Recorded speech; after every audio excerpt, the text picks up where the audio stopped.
Perception is reality, especially in the NBA offseason. How the perception of the Orlando Magic is changing and what the Magic can continue to do to build their reputation on today's Locked On Magic.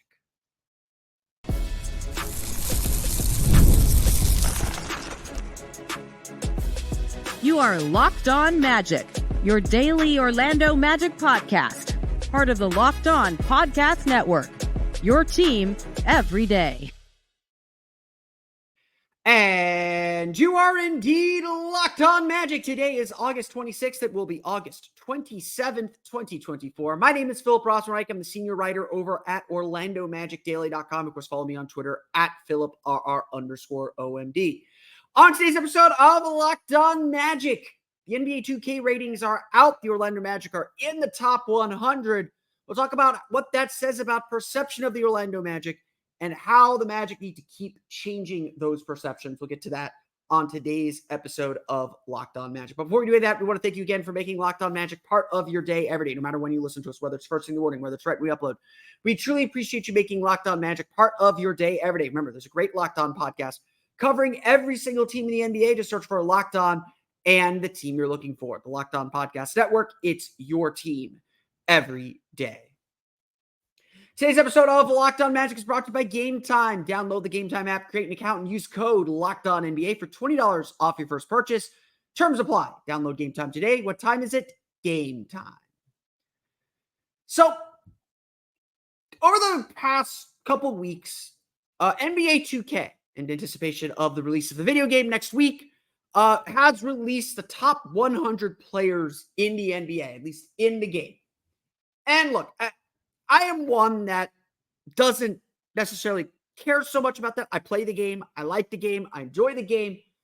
To me, I look at the 2K ratings and I see sort of a snapshot of what the league is.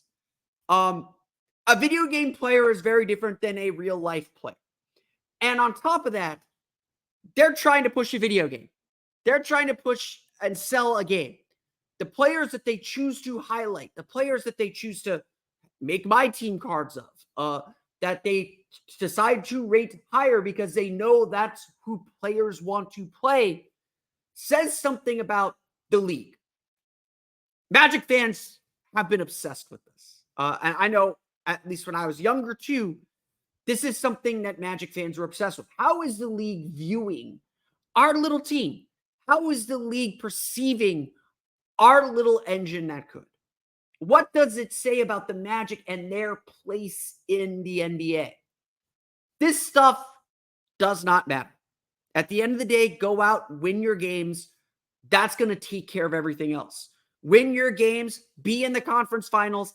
That's going to get you the attention you deserve. So anyone associated with the Orlando Magic listening to this podcast, thank you for listening, by the way. This isn't for you. Do your work. This is complete fan-generated stuff. This is bulletin board material. If anyone even uses that, maybe they do, maybe they don't. I don't know. But the Orlando Magic are starting to get a little bit of respect. They got their 5 national TV games, 9 total, which is still low, by the way. They got their 5 national TV games. They got a little bump. They'll be playing some major games, and as we'll talk about in the Franz Wagner episode coming up later this week, 4 of those 5 are before the All-Star break. So the Magic will have a chance to make a major impression, or not major impression because they're not on TV enough, but they will have the chance to make an impression. As you begin to fire up NBA 2K25, though, the Magic will be hanging around. As you would expect, the team rating will be a little bit higher. So as you get ready as you fire up the game, play now, play as a team outside of my player or my team or whatever it is, the Magic are a team you might want to use. Then again, Orlando is not a very friendly video game team. Not a great shooting team, not a great offensive team. They like to defend. The video games don't really know how to defend yet. But the Magic do have 3 players in the top 100 NBA 2K25. Jalen Suggs came in at number 72 with an 82 overall rating. Franz Wagner came in at number 43 with an 86 overall rating. And Paolo Banchero leads the way at number 23 with an 89 overall rating. These are obviously better than what the Magic had last year. They had a good season last year. They were a playoff team last year. They are ranked higher than they were last year. Wendell Carter was the third player on the Magic in the top 100 last year, I believe, and I believe he was like 89. So Paolo and Franz climbed those ratings. Jalen Suggs is higher than Wendell Carter was. We'll see what the rest of the team rates when the game comes out. Any site that has those up may not be 100% accurate quite yet. Game comes out next week. We will all know a lot of answers next week when it comes out, including maybe leaks of jerseys. We'll find out. But clearly the Magic have improved their standing in the league. Again, national TV games, up to 5, 1 to 5. That's a 500% increase. Or 400% increase? 400% increase. I don't know. I can't math today. Having said that, there's still this whiff of disrespect. Or if not disrespect, a whiff of, we don't know this team. We haven't seen this team. And at the end of the day, this is what the Magic are trying to establish, because the theme of today's show is perception is reality. How the league markets a team, how the league markets its players. Paolo Banchero was the number one pick, and in most years, the number one pick, and a good draft, mind you, with Chet Holmgren and Jabari Smith Jr., the number one pick in a good draft gets some attention. He got no attention. And so now we see this never-ending cycle, because Paolo's been on TV one time in the regular season. He had a great playoff series, but 3 of the Magic's games were thrown on NBA TV again, out of the spotlight. No one was paying attention to the Magic, even in the playoffs, until Game 7, and Paolo looked really darn impressive in Game 7, but for whatever reason, that hasn't stuck. We're still dealing with debates about Paolo Banchero's value and whether he is the star. Frankly, again, maybe I'm biased. I watch him every game. I can tell you how good he is. I can tell you how important he is. You, as a Magic listener, can probably tell everyone how good he is. The playoffs should have put a lot of concerns to bed. The playoffs should have said, oh, this guy's a future star. Maybe we should be putting a little bit more attention on him. Instead, we're still dealing with debates about how good is he really? What do his numbers mean? All this stuff. There's another one going around. I frankly I'm not on TikTok, so I have no clue what it's all about. But there's people trying to put down Paolo Banchero for some reason. Generally, people, be happy. Enjoy these great young players. Celebrate their successes. We're still at the very beginning phase of his career. He is nowhere near his prime and nowhere near as good as he's going to be. He's going to keep getting better. So enjoy this part of the process. Enjoy every step on this process. Clearly, he's got some respect, though, because 23 would put him in quote-unquote all-star range, and 89 is a really good starting rating for the season. Obviously, they're juicing the ratings a little bit, like a 97 for Nikola Jokic early in the season. I mean, I play my team, so those get knocked down. Like, Paolo's probably going to be an 85 when you open up my team. Franz ended last year as an 84. I think he started the year as an 82 or 70. Maybe he was a 79. I don't remember. Paolo started as an 85, I want to say, or 86. In my team, different game mode. I like history. Sue me. This is all to say the Magic are still looking to establish who they are on the national stage. That's not been a secret. It's been, whether that's important or not, it's been something to discuss and something to think about. It's August. That's what we're going to do. The Magic, though, are starting to make waves. They are starting to be considered among the best teams in the league. They are starting to have their best player considered one of the best players in the league. Remember, there's 3 All-NBA teams. 24 puts him right outside All-NBA. He finished, I think, 7 spots from being on the All-NBA third team. Like, Paolo was right there. And the more you succeed on the court, the more you're going to get attention.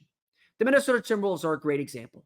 Their national TV games went up from 10 to 25 because of their run to the Western Conference Finals. The Indiana Pacers made a jump from 6 to 14, more than doubling their national TV appearances. If the Magic win a playoff series, if Paolo Banchero has a season where he averages 25, 26, 27 points per game, which is in range for him to do, by the way, then perhaps the Magic will see their national TV games double again. At the end of the day, perception is reality, and where you're placed in the NBA pecking order and NBA story. How you get some of these accolades, like All-NBA, like All-Star. Narrative matters. So don't ruin my narrative, but narrative matters. But at the end of the day, take care of your business on the court, and your place in the league will be secured. The Magic got 5 national TV games this year. Maybe they deserve more, maybe they don't, but compared to last year, they earned every single one of them. They got there because of what they did on the court. And the more you build what you do on the court, and the more you win these big games, again, that's going to be what we'll talk about here next. The way you improve your reputation, win on big stages. Change that perception. And like I've said, and like I will continue to say, this season for the Magic is all about proving they can do it again. They can replicate, they can repeat their success from last season. It's also about telling the whole world and telling the whole league that this Magic team is serious about winning and not just first-round playoff fodder. We'll talk about how the Magic change those perceptions coming up here in just a moment. But first, today's episode of Locked On Magic is brought to you by our friends over at Game Time. I am a big fan of live events. It's almost concert season again at Epcot, which makes me very, very happy as a pass holder. Get to see some good shows. I love going to the Dr. Phillips Center for plays. Orlando City is still going on with soccer. UCF is starting up this week. There is a lot going on in Central Florida until the Magic start up their play. And then you're all Magic. Sorry, Orlando City. Sorry, UCF. Sorry, all those other events. You're all Magic at that point.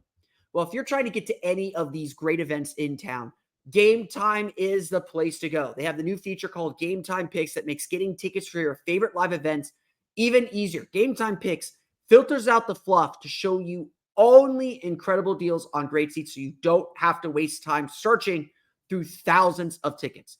I've used Game Time in the past. It has been a great experience. I use it just to get a good baseline of how much I should be paying for tickets.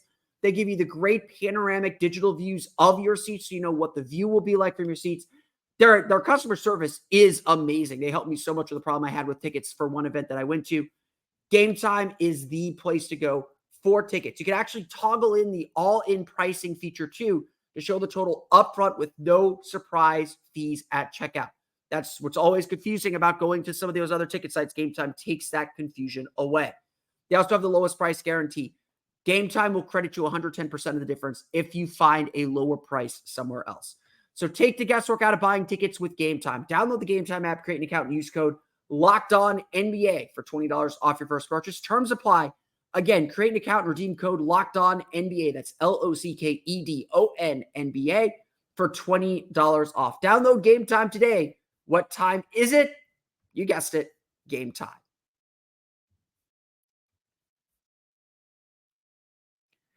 We want to thank you for making Locked On Magic your first listen of the day. For your next listen, enjoy the Locked On NBA podcast. There is no offseason in the NBA, and Locked On NBA provides daily basketball analysis from national and local experts in 30 minutes or less. No one keeps you as informed and entertained as Locked On NBA, available on YouTube or wherever you get podcasts. Part of the Locked On Podcast Network, your team every day. So, the Magic have started to establish who they are. Like, the league knows who they are. The league is not sleeping on the Orlando Magic this year. And that's going to be one of the interesting things to develop throughout the course of the season is Orlando's not sneaking up on anybody. But how do the Magic change their perception to the national media? We all heard that interview from the Fanatics Fest with First Take. Besides the fact that it's on First Take and I don't like watching First Take, it was very, very clear that Mad Dog Rousseau had never watched Paolo Banchero play basketball before he was sitting there next to him. And B, Stephen A. Smith had really only watched the Orlando Magic during Game 7 of that playoff series. It was just clear that there is still some education the Magic have to do to get the national media and get the national conversations up to speed with who this team is. That is just still a plain fact for the Orlando Magic. And look, like I said at the top of the show, the Magic's job is to win games. All this stuff takes care of itself if you win basketball games. And that's really what's going to drive perception here. The Magic have not been on TV enough for anyone to care, for anyone to have any idea of who they are and what they are about. That is such a big factor here, is the Magic have to make people care. And really, it's not that the Magic have to make people care. The NBA has to put them on a stage where people will pay attention to them. The Magic have been on national TV so few times that those national TV games feel big. The in-season tournament game against the Boston Celtics last November was an NBA TV game, but it being a holiday, matinee, in-season tournament on NBA TV even, that game felt big. I remember standing along the baseline before the game, talking to Magic reps and people who worked in Magic PR and just saying, like, this game feels really big. And they're like, yeah. And it's like, I was like, this probably is the biggest game that's been in this building in 10 years. And they were like, it might be, except for the 2019 playoffs, perhaps. Those games felt big. The game against the Thunder, not just because Shaq, even before they decided to retire Shaq's jersey that night, that game felt big. And the Magic have had so few precious opportunities to make that kind of an impression on a national audience, to do it against legitimate teams even. So yes, those 5 national TV games at Cleveland, at New York, versus Oklahoma City, versus Cleveland, at Boston. I think those are the 5. Those games are going to be huge. Those games are going to be meaningful, and the Magic have to put their best foot forward. Why are there so many questions about Franz Wagner? It's because in the biggest national spotlight, he laid an egg. There's no getting around that. We know how much better he is. We know how good he can be. We know that wasn't his best, that Game 6 was a better representation of who he is than Game 7. But national narratives get built on stages. And that's why these games matter. If you care about what the national media thinks of you, if you care about what the outside world thinks of you, these are the games that matter. Because the fact of the matter is, this is the area the Magic actually have to get better at, because eventually they will win enough games. They are on these stages anyway. That they're on these stages because they've earned their way onto these stages. That's what the playoffs are. The fact of the matter is, the Orlando Magic last year had the worst record among all playoff teams against teams with, I believe it was only Chicago had a worse record, against teams with records better than 500. The Magic feasted on bad teams. They dominated bad teams. Charlotte lost, Houston lost, notwithstanding. They dominated the worst teams in the league. And they got to do that again. But they've got to beat good teams.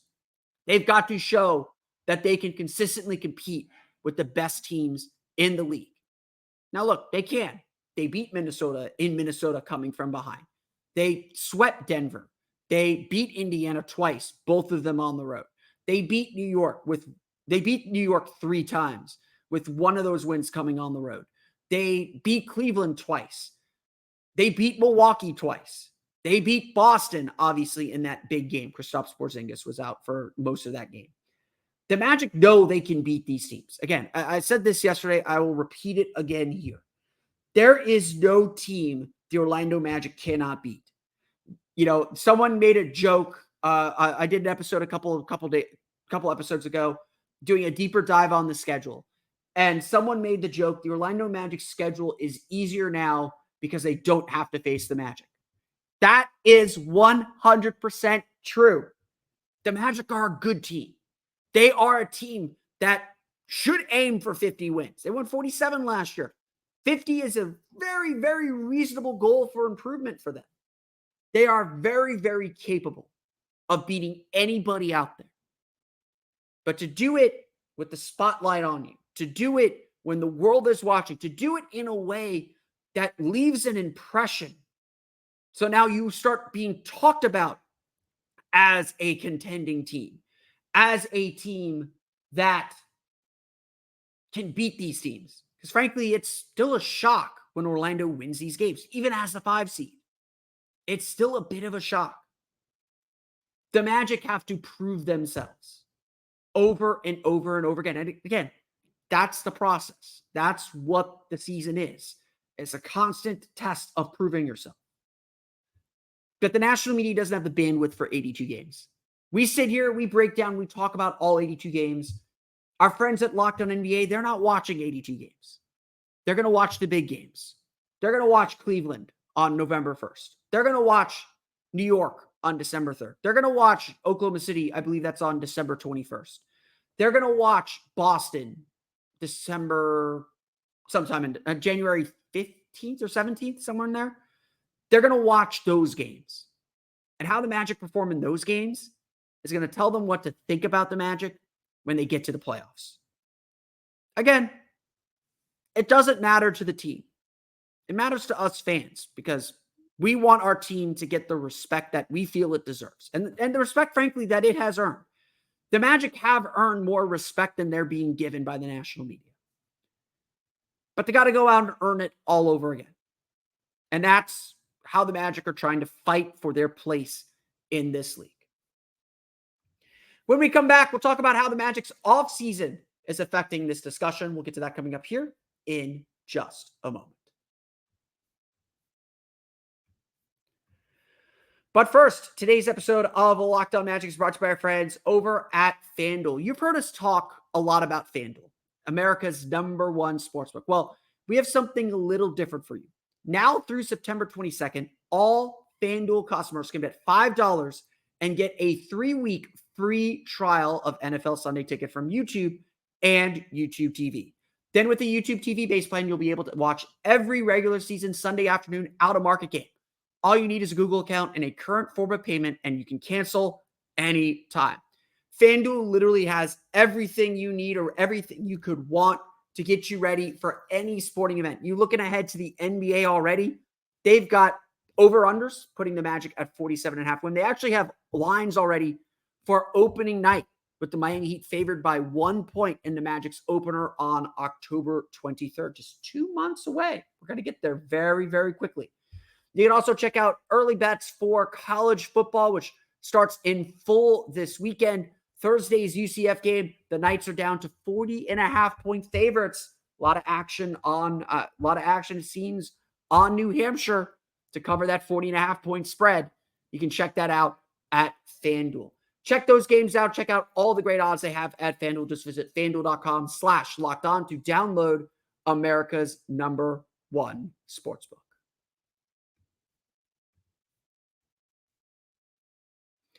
So, obviously the Magic were kind of in the spotlight a little bit this offseason. Everyone, again, I don't want to make it sound like everyone is so down and glum about the Magic or just straight up dismissing them. I think Paolo Banchero's statements on First Take, frankly, the fact that people aren't up in arms about it is a little offensive. Like, why aren't people going crazy? Like, what is Paolo Banchero thinking? He's thinking, of course, Paolo Banchero thinks his team's going to be good. I want to make that argument and say, guys, what do you want him to say? Oh, we're going to be the 5 seed again? No, they believe they can compete. At the same time, no one is kind of seriously also breaking that down and thinking oh, is there something to this? At this point, the Magic are considered that nice young team that is coming.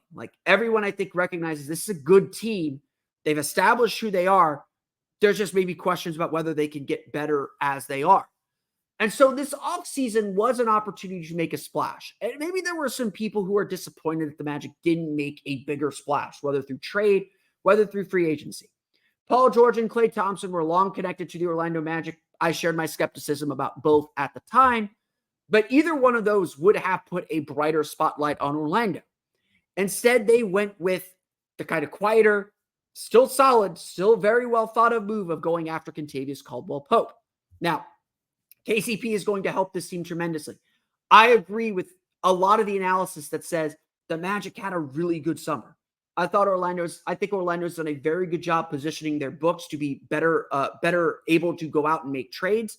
I think the Orlando Magic have addressed some of their needs in getting a shooter in Kentavious Caldwell-Pope while maintaining their depth. I believe they have a lot of flexibility to get better very, very quickly now that they're entering the kind of phase of their rebuild where they're not going to have cap room anymore. We're no longer a cap team. We're going to be over the cap, and the Magic are going to have to be very, very deliberate and very, very intentional with how they allocate their assets and allocate their money moving forward. Again, Paolo's getting his big salary getting his big contract next summer. Jalen Suggs is going to get an extension one way or the other. It's going to happen. But the Magic were largely considered to have a good summer, but the kind of like cap nerdy summer that the league pass heads love. Not the kind of summer that gets you more national TV games, so to speak. KCP is a great player. I love the addition. I kind of figured that they were going to be more low key, and I think I warned all of you not to expect the big moves, that the Magic would be a little bit more strategic so that they could continue developing and growing their young players.